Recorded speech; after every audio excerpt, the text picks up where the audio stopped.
Okay. Make a motion. Are you live? All right, I think we're live.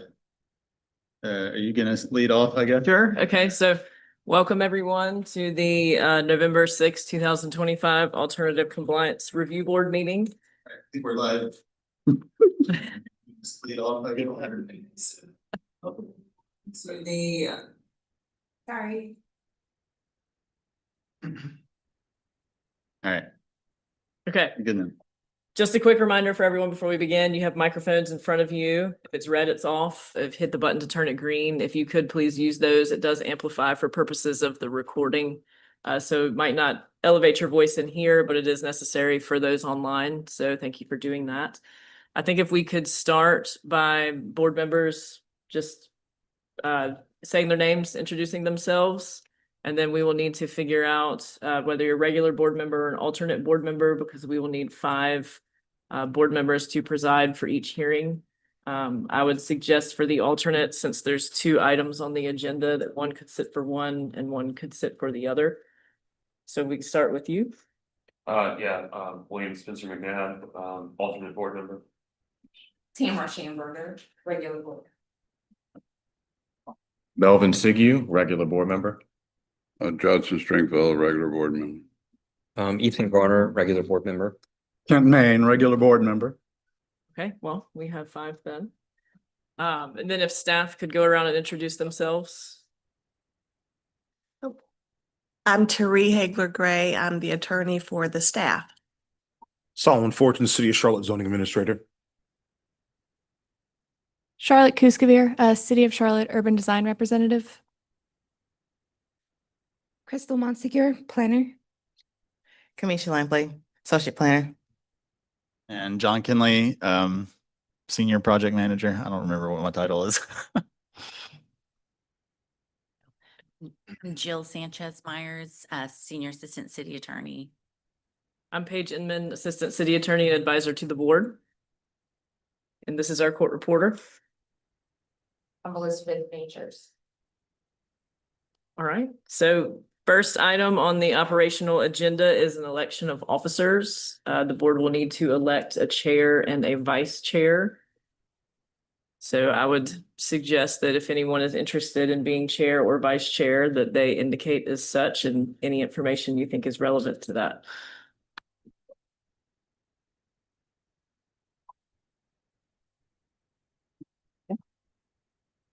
Oh, I see fingers. Yeah. I see fingers pointing in my direction. I'm Kent Main, regular board member, and I guess I will stand for office As chair? as chair. Okay. So I'm Tamara Schamberger, regular board member. I certainly am willing to serve as chair or vice chair for the board. As you guys know, I'm a former elected official. I have experience in running boards, so I'm certainly here to serve. Yes, please. I move we like Kent Main and Tammy as chair and Tammy as vice chair. So just to clarify, Kent Main as chair and Tammy Schamberger as vice chair? Yes. And Second that motion. all right. All in favor? Aye. Okay. Any opposed? All right. Do we have a script for the chair?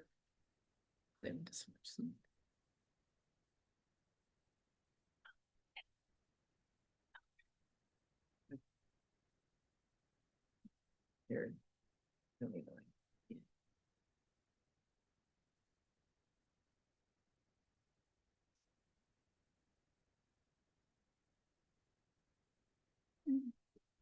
And necessarily. Okay. Mr. McNabb is alternate board member. If you could join the audience, because you will not be a voting member for any of the, okay. Thank you. All right, well, for those who are interested, I had a bike accident. The hand is broken. That's the gavel hand. So we will have a light amount of hammering on the table. We will now move to the next item on the agenda, which is the adoption of the regular meeting schedule. I believe we had discussions of that at our last meeting. Do we have a proposed copy of the regular meeting schedule? We'll pull it up on the screen, but Okay. essentially it's what we presented last time we met, but we moved the date from the first Thursday of the month to the first Wednesday of the month.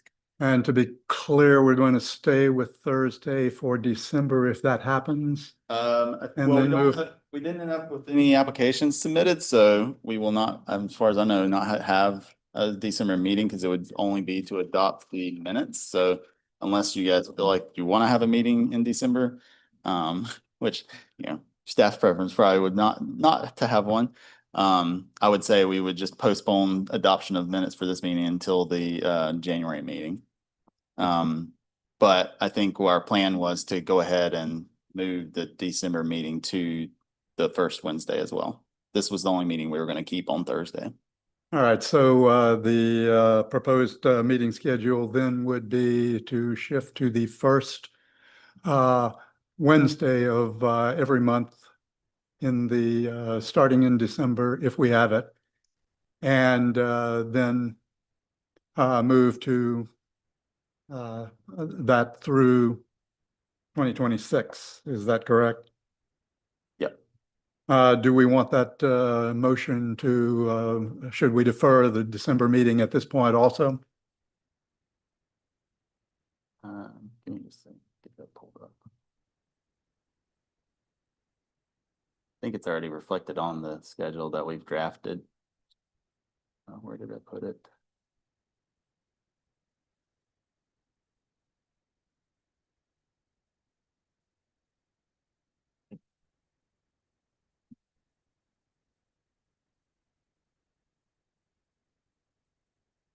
So we have it, we already have it on as proposed December 3rd. So your motion would not need to include anything special for December. All right. You would just adopt what is presented. All right. Do I have a motion to adopt the schedule as presented? Motion to adopt the schedule is presented. Second. Okay, the new schedule is adopted. Yes. We need to vote. All right. All in favor? Do I see unanimous? I think it might have. Who did the second on that? Apologies. Judson Street Fox. Say again? We were just wondering who seconded the motion.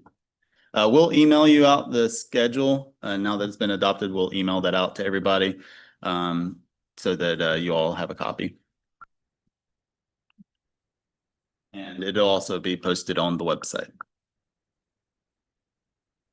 All right, so we'll move on to our quasi judicial considerations.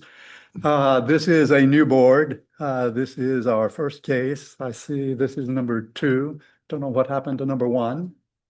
But at any rate, this would be ACRB 2025-002.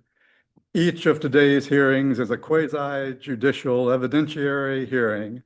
That means that it's like a court hearing. State law sets specific procedures and rules concerning how the board may make its decision. These rules are different from other types of land use decisions like rezoning cases. The board's discretion is limited. The board must base its decision upon competent, relevant, and substantial evidence in the record. A quasi-judicial decision is not a popularity contest. It is a decision constrained by the standards in the ordinance and based on the facts presented. If you will be speaking as a witness, please focus on the facts and ordinance standards, not personal preference or opinion. General witness testimony is limited to facts. For certain topics, this board needs to hear opinion testimony from expert witnesses. These topics include projections about impacts on property values and projections about impacts of increased traffic. Individuals providing testimony opinion must be qualified as experts and provide the factual evidence upon which they base their expert opinion. While hearsay evidence is not specifically excluded, it is only given limited weight. Parties with standing have a right to participate fully. Parties may present evidence, call witnesses, and make legal arguments. Parties are limited to the applicant, the city, and individuals who can show they will suffer special damages. Other individuals may provide testimony as witnesses when recognized by the board. This is quite a script. Witnesses must swear or affirm their testimony. Any individual wishing to speak as a witness today was required to sign up. If you haven't done so, please do so now. That's over there. Disclosures. The parties to each case are entitled to an impartial decision maker. A board member may not participate in a hearing if they have a fixed opinion about the matter, a financial interest in the outcome of the matter, or a close familial, business, or associational relationship with an affected party. The parties to each case also have a right to any ex parte communication to be disclosed. Ex parte communication is any communication about the case outside of the hearing. That may include site visits as well as conversations with parties or the general public. At the start of each case, any potential conflict of interest or ex parte communication should be disclosed by the board member, if applicable. These matters may also be raised by any affected party. All right, hearing procedures. Today's meeting will follow the order printed on the agenda. The order of the recommendation agenda will be as follows. 1, all parties who plan to give testimony must be sworn in. 2, a city staff member will present a summary of the case. 3, the board may question the staff member prior to entering into deliberations and making a decision. The order of the regular agenda will be as follows. 1, all parties who plan to give testimony must be sworn in. A city staff member will present a summary of the case. 3, the board may question a staff member and then the applicant may question the staff member. 4, the applicant presents their testimony for the case and any sworn witnesses provide testimony. 5, the board and city staff may question the applicant and their witnesses. 6, other parties wishing to speak for or against a case will be given reasonable time to present sworn testimony. 7, the staff and then the applicant will be given an opportunity for rebuttal. After hearing each case, the board will review each case and render a decision. This is usually done in closed deliberations after the hearing, after hearing each case. The chairperson calls for a motion and a second to approve or deny the alternative compliance request. The decision will be made by a simple majority vote of the board. However, the board may elect to take up to 30 days to render a decision. You may remain present during the deliberations. The UDO administrative staff will transmit a copy of the decision letter after the meeting. If you are not the applicant and wish to receive a written copy of the decision letter, please indicate so on the sign-in sheet. All exhibits must remain with the board. If your case is not appealed to Superior Court after 30 days, you may pick them up or they will be destroyed. Appeal from this board is to the Mecklenburg County Superior Court. You have 30 days from the date of the board's written decision in which to appeal in accordance with NCGS 160D-405D. We will now open the evidentiary hearing for case 2025-0002. The property is located at 111 West 10th Street, parcel number 07803301. Before we begin, does any member have a conflict of interest or a potential conflict of interest to disclose? Have there been any ex parte? Can we let the record reflect that everyone answered no?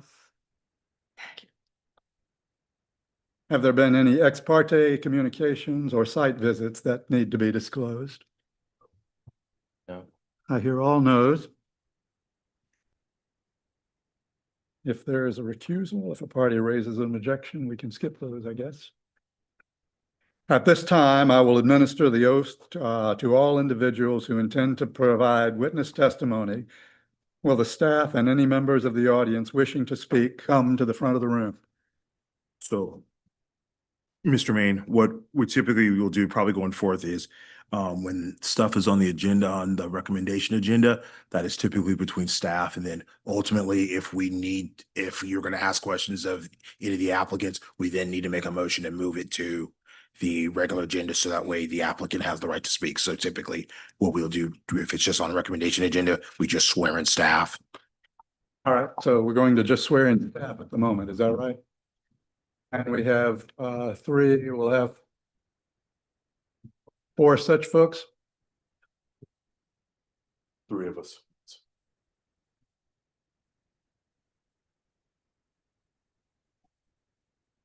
All right, are we ready?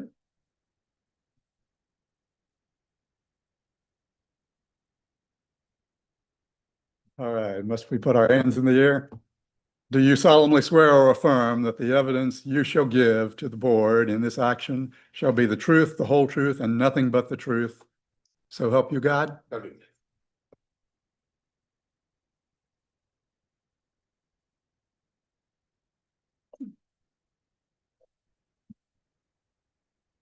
morning, everyone.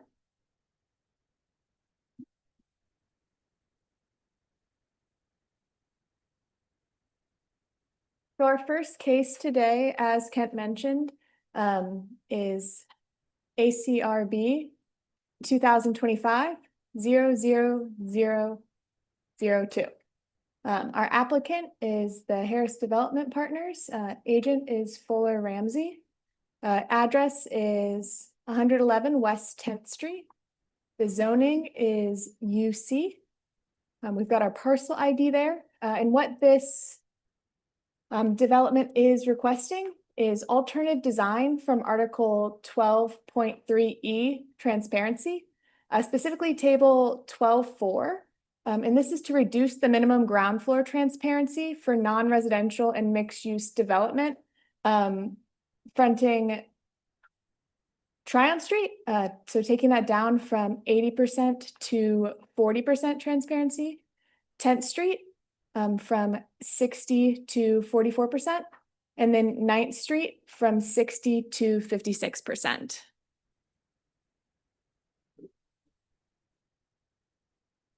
Yes, I believe at the paper on your desk, for that first section, I had mislabeled 9th and 10th Street, if you want to make a note on that.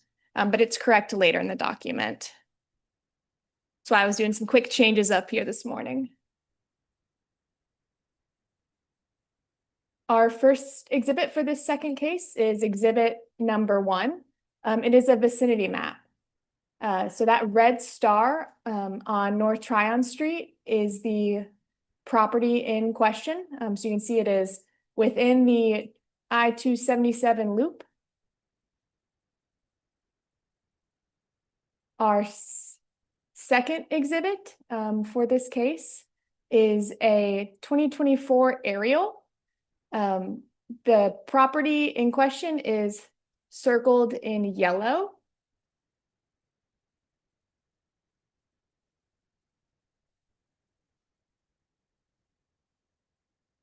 Our third exhibit is the zoning map. So this area is zoned UC.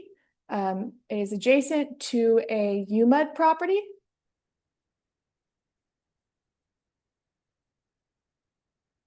And this is exhibit number 4, which shows a streets map. The frontage is determined by the streets map. There are 3 frontages on this property. The 9th Street frontage is an uptown primary street. The Tryon Street frontage is an uptown signature, and the 10th Street frontage is an uptown primary. When we get into the code, our uptown street classifications are then translated for transparency. So uptown primary will be referred to as other primary, and uptown signature is Main Street in those tables.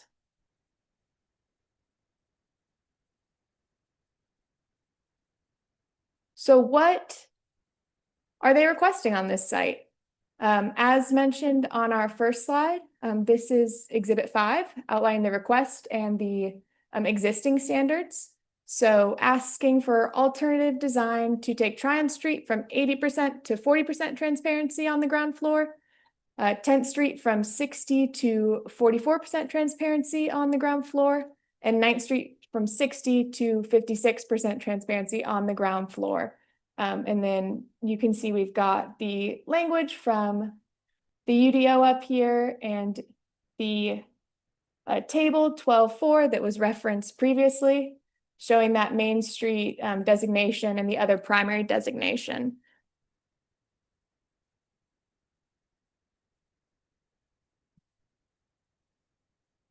Our sixth exhibit is the relative alternative compliance language.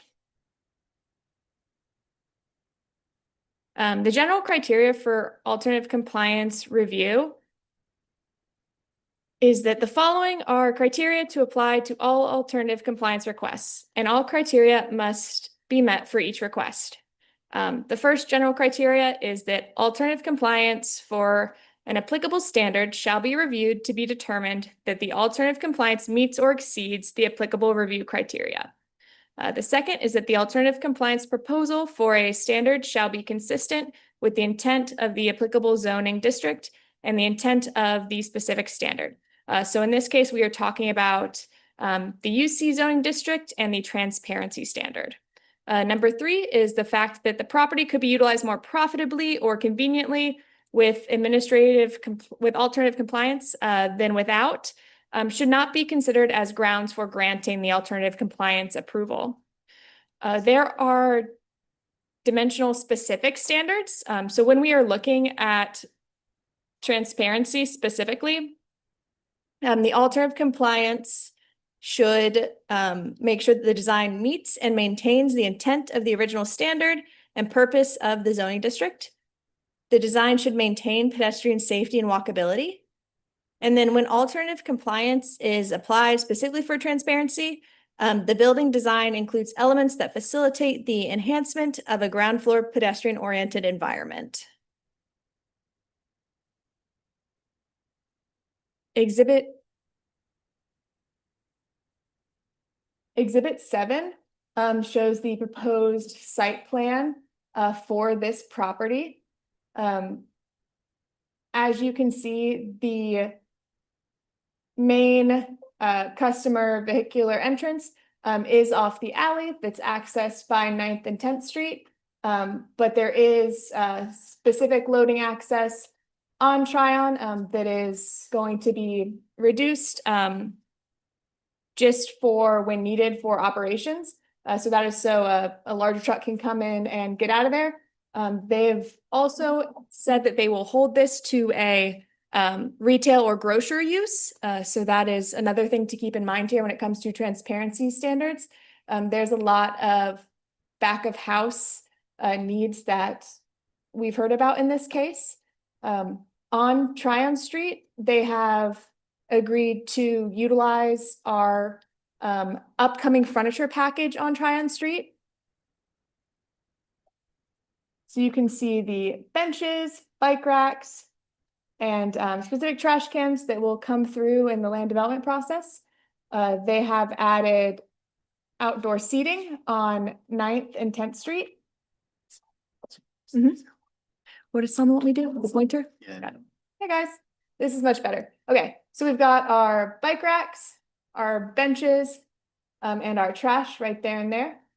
This is that delivery access that will remain closed when not in use.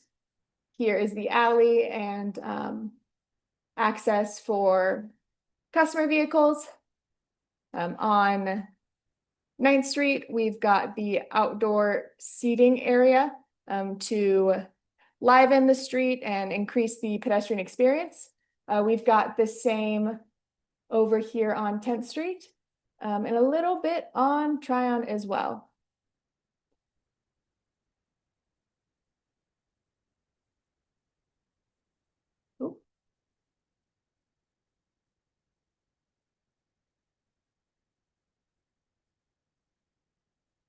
Here are the elevations. So right here is that delivery access that we saw in plan view. And then there is commitments to decorative laser cut metal paneling along the facades that cannot meet the transparency requirement due to the uses that are going on internally there. So those are circled. The pink is the transparency, and it is in that 3 to 10 foot off the ground range. Front facade is Tryon Street, left side facade is 9th Street, and right side facade is 10th Street. And this is for Exhibit 8.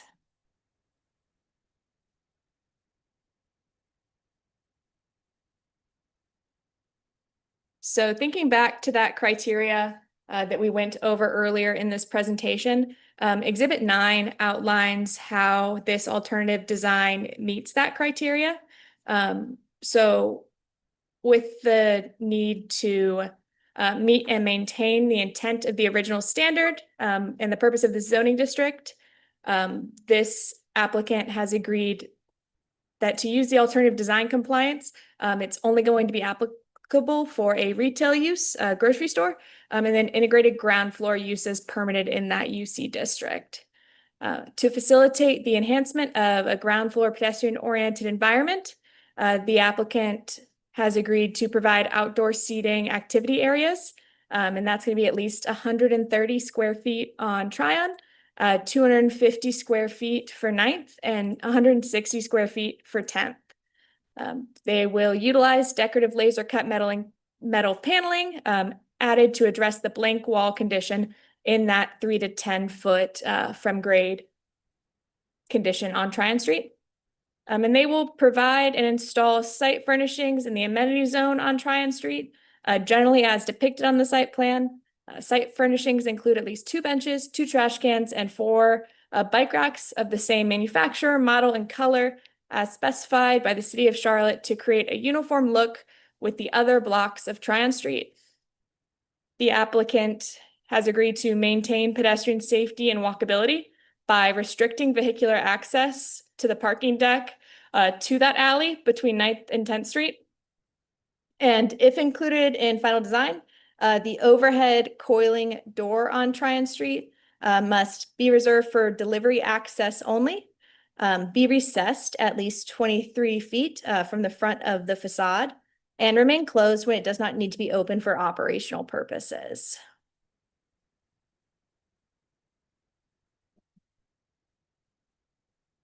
And this Exhibit 10 shows that this hearing was advertised on site appropriately.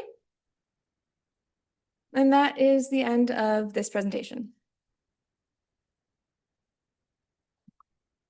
Does anyone on the board have questions for staff?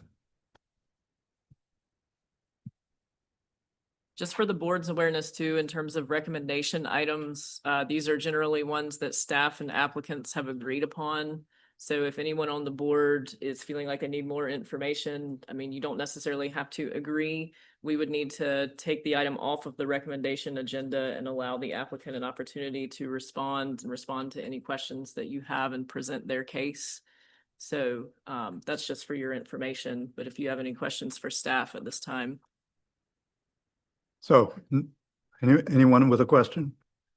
I do have one question. The alley to the rear has no requirements for transparency or other requirements that are being asked for. Is that correct? They are not seeking for alternative compliance for the alley facade.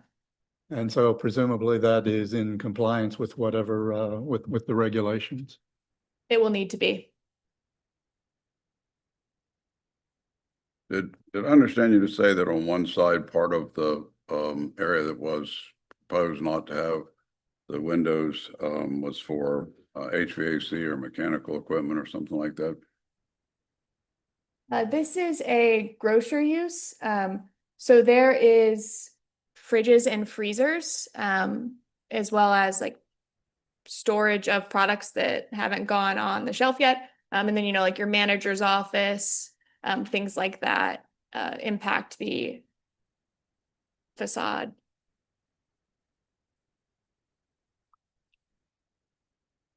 All right, so I assume that that means we're ready to move to deliberation. Is that right? If I could ask a clarifying question, in terms of the proposed findings of fact, numbers 12 and 13, are those intended to reflect conditions?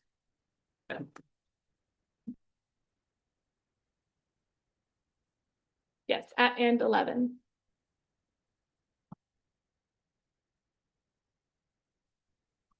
All right, so this concludes the presentation of evidence and the hearing is now closed. The board will now begin deliberation. The board may reopen the hearing to ask clarifying questions and for other reasons in the discretion of the board, if needed. Interested parties are not permitted to address the board during this portion of the meeting. However, everyone is permitted to remain and to remain present and to listen quietly to the board's discussion and vote. As a reminder, this board is tasked with deciding if, based on the evidence presented, this case meets the applicable standards. This decision cannot be based on the personal preference of board members. Rather, it is based on standards and evidence. Board members are encouraged to reference the applicable legal standards and specific evidence in their deliberation. So is there discussion to be had?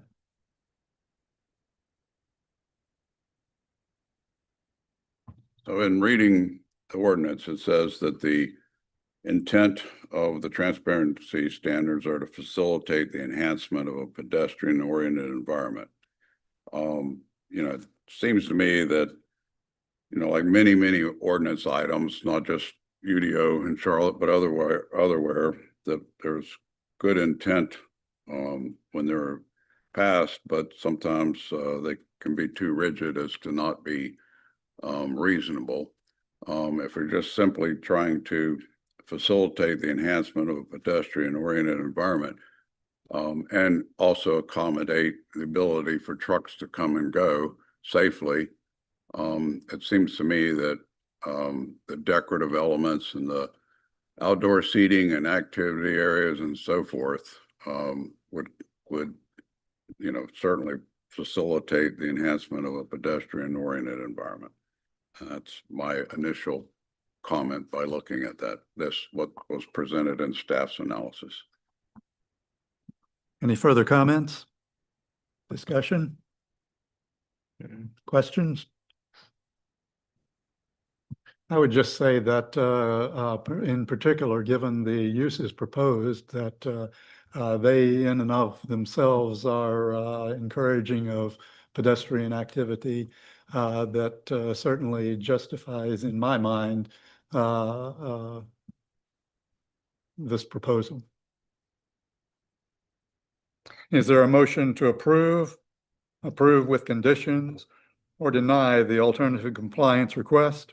So if there's going to be a motion to deny, we would need to take it off of the recommendation agenda to allow the applicant to present. So the options would be motion to approve and motion to approve with conditions, since conditions have been proposed. That would be my suggestion. Motion to approve Clarify that that's with the conditions. with the conditions, correct? Sorry. Second that motion. All right, well, a motion has been made and seconded. Do we have a vote? All in favor? And I see 5 hands. Any negatives? I guess not. I would just suggest, I know part of the hearing, the conditions were designated as 11, 12, and 13, but for purposes of your motion, you may just want to be specific as to which particular conditions. All right, do we have an amendment to that motion to accept those 3 items, 11, 12, and 13? Be a motion to approve with conditions as set out and proposed findings of fact, 11, 12, and 13. Does that reflect your motion? Yep. Yeah. So motion to approve with the conditions set out in Proposed finding. proposed findings 11, 12, and 13. All right, and is your second still standing? Second the motion. All in favor? And 5 again? Then the motion is approved.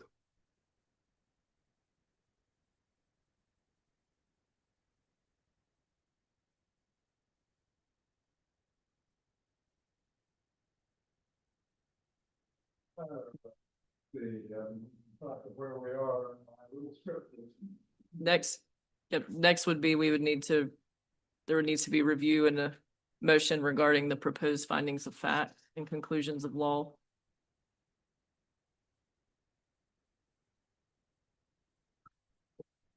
And we had the one correction under the request item, the Roman numeral 2 and Roman numeral 3, 9th and 10th streets just need to be flipped.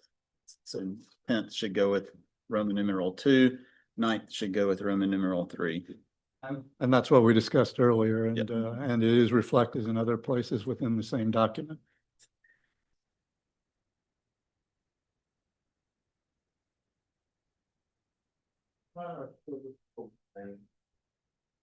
Once we make our, once you guys approve the case, now we have to approve the findings of facts. So what we'll probably need is a motion saying, we recommend to adopt the findings of facts as presented by staff as modified with the, in the request, flipping of the streets. So moved. That works. We have a second. Second. All right, all in favor? C5? No opposed? Can you can you tell me what that motion was? I was distracted. Motion to approve the findings of fact, is that what it was? As written. Okay, so the part in the request is not technically findings of fact. So just want to make sure that it's clear that this is in the top portion of the document for findings of fact. So technically the findings of fact are approved, not as amended. Correct? Yeah. Yeah, it's my understanding that the the document that staff usually submits, a lot of the part at the beginning is informational. They set out the statutes or the UDO provisions. But the findings of fact are usually what you're adopting as the facts. Here it starts at number 2. But I have a question. Are there conclusions of law that need to be set forth? I'm sorry, this is all new, so. Right, right. As you have indicated, the findings of fact begin on page 2. There are looks like staff has not proposed specific conclusions of law. We're happy to provide those for the attorney before the chairperson signs the final decision letter, but obviously the conclusions of law would reference the criteria in the alternative compliance section that was referenced at the beginning of the presentation, and that these findings of fact and the determination made by the board are consistent with the conclusions of law or the criteria that meet all the criteria. I think we're comfortable saying that. What's Charlotte, can you go back to that first slide that designates what the criteria are How about I move in the that, beginning? but I Like one of your first slides? make a motion that the, No, go back to the part of the UDO that sets out the criteria, 37, right there. Yeah. 3710D and 3710E. And I move that we determine that the applicant's proposals as modified for 9th and 10th Street meet the standards of Article 3710D and Article 3710E, those portions that are specific to this request. Very good. Sufficient. Perfect. Thank you. All right, the second on that? Second. All right, we have a motion made and seconded. All in favor? 5 ayes, no nays. Then the motion is approved.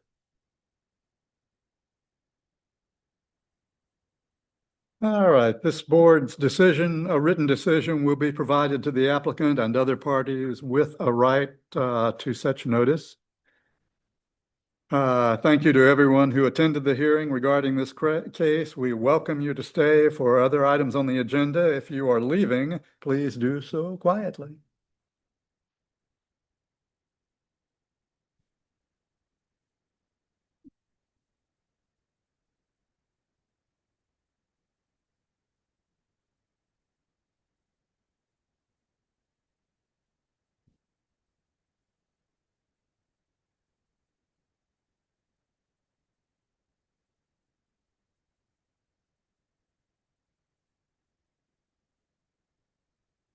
We will now open the evidentiary hearing for case number 2025-00003. The property is located at 700 East Martin Luther King Jr. Boulevard, parcel 125-07126. Before we begin, does any board member have a conflict of interest or a potential conflict of interest to disclose? No. No. Did we have a shift in membership with the alternate? Does that need to be discussed or dealt with? No, since there's 5 regular members, then you 5 regular members would stay on the Okay. board for this. All right, have any, let's see. Does any board member have a potential conflict of interest or potential conflict of interest? No. Have any ex parte communications or site visits been made that need to be disclosed? No. No. At this time, I will administer the oath of office to all individuals who intend to provide witness testimony. Will the staff or any members of the audience wishing to speak come to the front of the room? Now, we just did that. Do we need to do it again? All right, you guys stay sworn. So for your, this is one time we'll have to swim ways. Any new applicants, if the need arises. All right, so staff presentation. Shall we do so? Hi, everyone. Kent went over the top portion of this, but the request is for alternative design from Article 12.3E, transparency. That's table 12.4, specifically row B. And this is to reduce the ground floor transparency for non-residential and mixed-use development fronting Martin Luther King Jr. Boulevard from 60% to 12%. The second request is for alternative design from Article 12.3E, the transparency section in table 12.4, specifically row C. And this is to reduce the minimum upper floor transparency per story for residential, non-residential, and mixed-use development fronting Martin Luther King Jr. Boulevard from 15% to 11%. And that second request was not reflected on the agenda for this meeting. So what does that mean for our purposes? It is on the record now that it was not on the agenda, but that we are going to discuss it today. Awesome. The first exhibit for case ACRB 2025-00003 is a vicinity map. So you can see that the site is located within the I-277 loop, but over here, we've got Martin Luther King Jr. Street right there.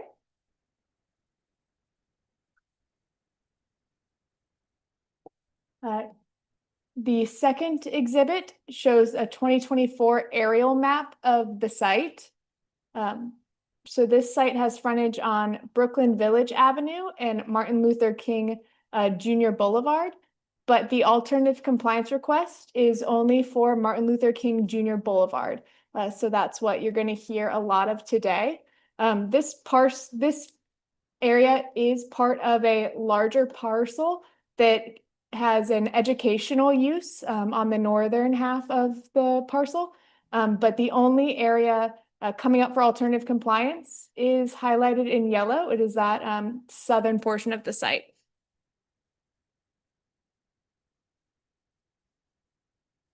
The third exhibit is a zoning map. This area is zoned UC. The fourth exhibit is a streets map. The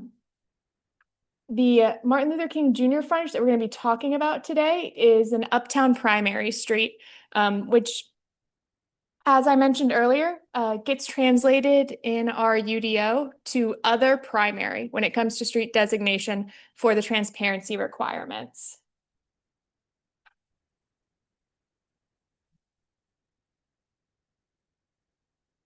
Exhibit 5 has the alternative compliance request as well as the associated portions of the UDO. So just as a reminder, the first request is to reduce the minimum ground floor transparency for non-residential and mixed-use development fronting Martin Luther King Jr. Boulevard from 60% to 12%. And our second request is to reduce the minimum upper floor transparency per story for residential, non-residential, and mixed-use development fronting Martin Luther King Jr. Boulevard from 15% to 11%. And as you can see here, the table in the ordinance outlines that the other primary, which is uptown primary, would be 60% required transparency for that ground floor and 15% for the upper floors.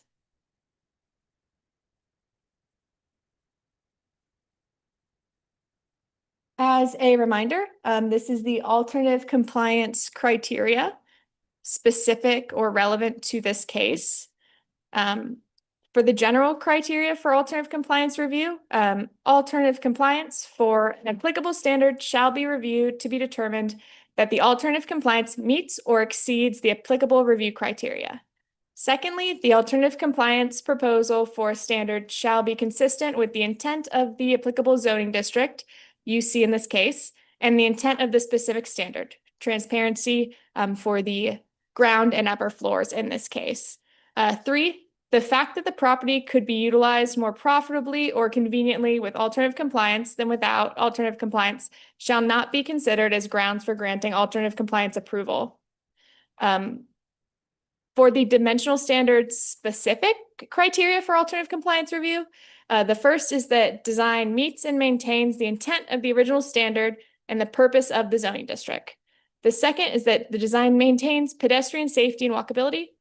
And then we've got one specifically for transparency, and it is that the building's design includes elements that facilitate the enhancement of a ground floor pedestrian-oriented environment.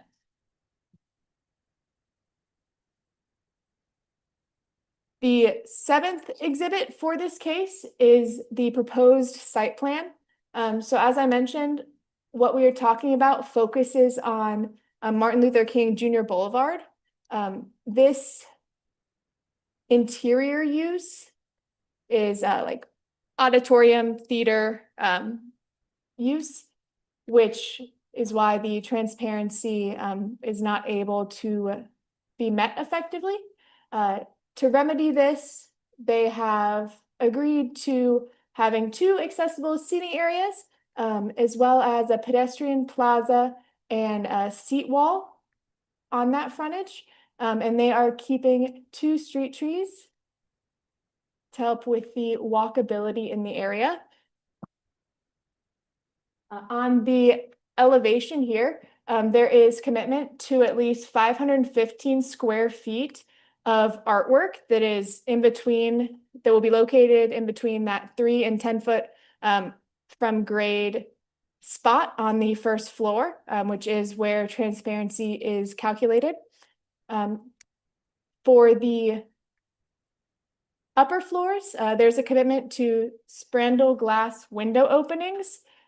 So these will have the appearance of windows and make it a uniformed facade, but will not count towards the transparency calculation requirement as they don't have the right amount of opacity.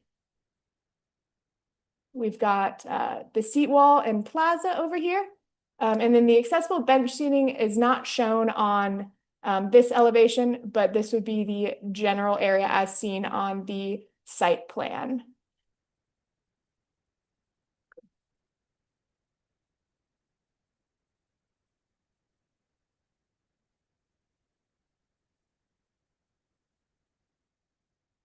Exhibit 9 is the proposed alternative design commitments.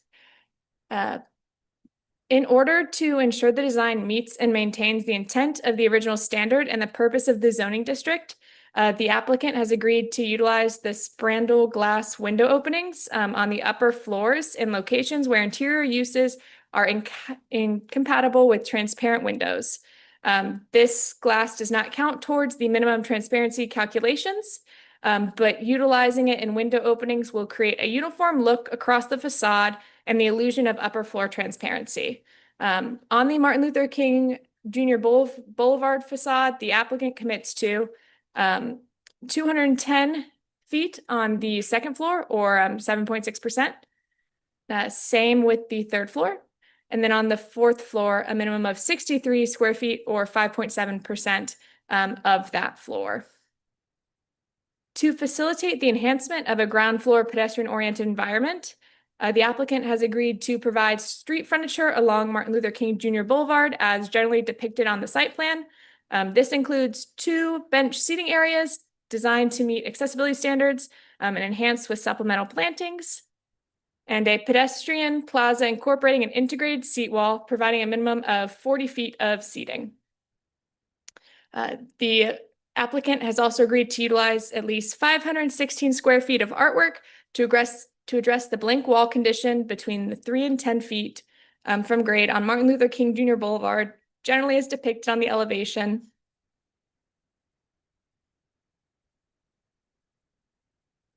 Artwork options include mural, relief, or digital graphic. Proposed design to be collaborated with community input. And then to maintain pedestrian safety and walkability, the applicant has agreed to keep 2 existing ginkgo trees along Martin Luther King Jr. Boulevard.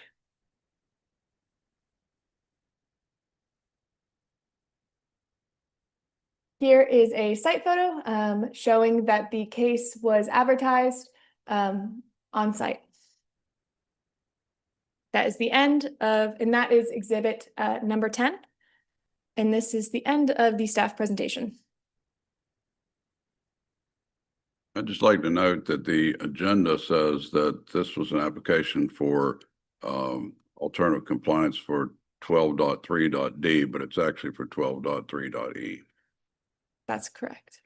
So I don't know if we need to do anything about the agenda, but Yeah. that's, the agenda has it stated incorrectly. All right, so this concludes the presentation of evidence and the hearing is now closed. The board will now begin deliberation. The board may reopen the hearing to ask clarifying questions and for other reasons in the discretion of the board. If needed, interested parties are not permitted to address the board during this portion of the meeting. However, everyone is permitted to remain present and listen quietly to the board as a discussion and vote. As a reminder, the board is tasked with deciding if, based on the evidence presented, this case meets the applicable standards. This decision cannot be based on personal preference of board members. Rather, it's based on standards and evidence. Board members are encouraged to reference the applicable legal standards and specific evidence in their deliberation. Do we have questions or discussion? Well, as with the last one, the intent of E is to facilitate the enhancement of a pedestrian-oriented environment. Again, the ordinances are well-intended. I'm not sure what a lot of glass 40 feet above the ground is going to do anything to enhance somebody walking at ground level, but regardless, it is the adopted ordinance. And looking at this design, and good luck getting community collaboration on artwork, but you know, in my opinion, the additional artwork, seating and things that they have committed to add will enhance the walkability of enhance the pedestrian oriented environment. And putting in the spandrel glass up above will certainly make the building look more attractive. So I personally think it's fine. Any further comments or questions? I have one question. The ground floor and mural at the ground level is an auditorium, as I understand it. Is that correct? And the upper floors above that, is that part of the auditorium as well, or are those other classroom or other facilities on the second and third floors? I would be making an assumption to say that. So I don't know the best way to handle that. You guys? Can we ask the petitioner to answer that question? So I'm sorry, what was it?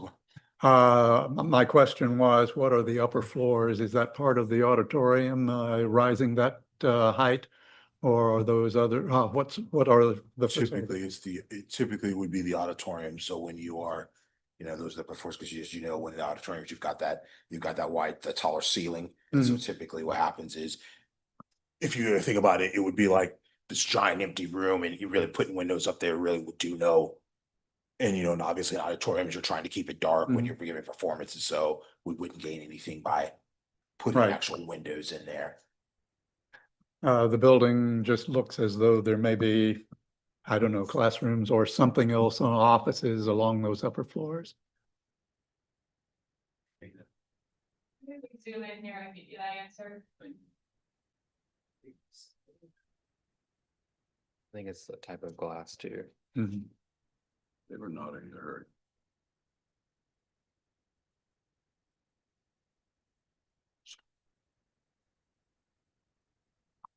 All right, Okay. any, I'm sorry to interrupt you, Mr. Chair, but just verifying with staff, to your point, Mr. Stringfellow, there's an error in the not only the agenda, but maybe the notice that went out, maybe that referenced the section D instead of section E, which we discussed today.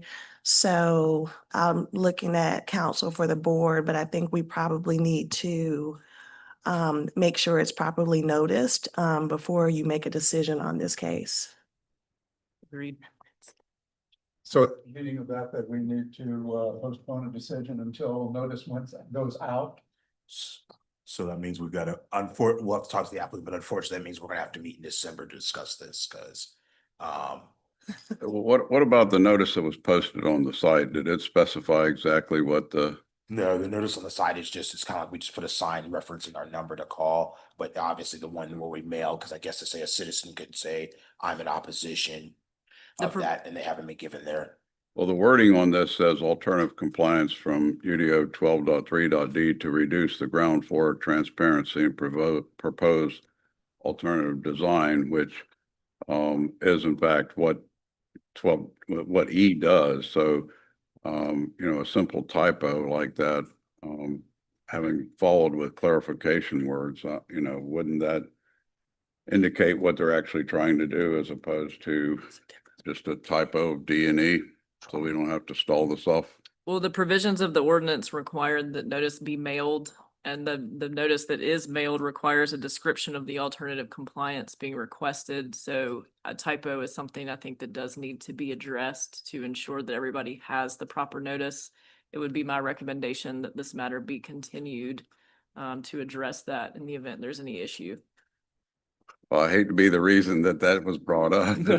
Keep my mouth shut for something like that in the future. It's a good thing. But I guess it's better to get it right than have somebody have a reason to appeal it in the That's future. correct. Yes. Okay. Well, in that case, unfortunately, I moved, we continue this, while corrective notices are sent out in whatever format needs to be done. Sorry.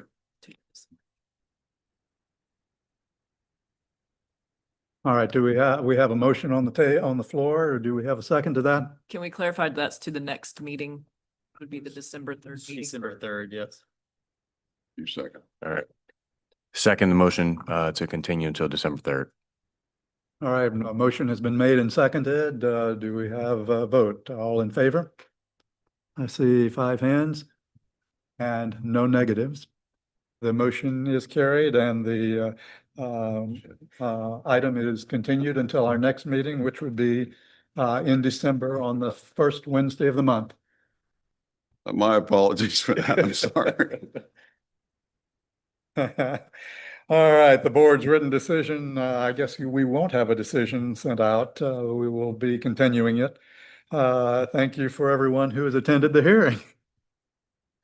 This concludes the hearings on today's agenda. The agenda item, the next item is the approval of the minutes from October 2nd.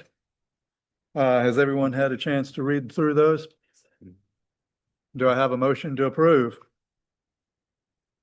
Motion to approve. And do we have a second? Second. And we have a second. All in favor of approval of the minutes? I see 5 hands.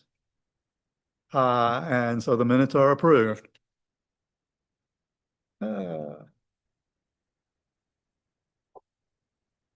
This concludes today's agenda, and thank you for coming. The meeting is adjourned. Where's your go? Or if you have, haven't gotten your breakfast already,